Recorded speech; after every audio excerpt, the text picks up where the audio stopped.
Good morning guys! Tingnan nyo yung aking father, 24 years old na.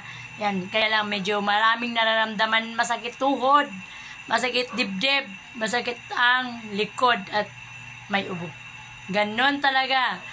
Look at my father. It's age of 94 years old. Ayan guys.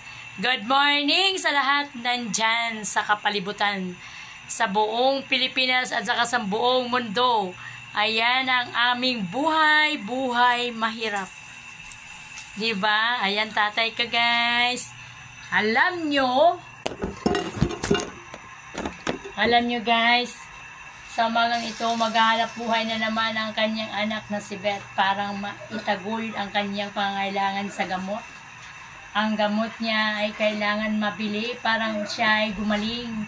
Kaya okay lang guys, kung anong problema, tanggapin natin. Huwag kang susuko. Lumaban ka sa lahat ng hamon ng buhay. Kailangan natin yan, ha? Ayan. Huwag tayong susuko. Yun lang sinasabi ko. Good morning.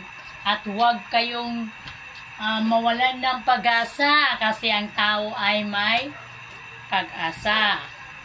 Kaya guys, ayan tatay ko. Good morning. Malungkot, may sakit, at okay lang yun. Natural lang yun kasi nasa edad na siya na gano'n, no?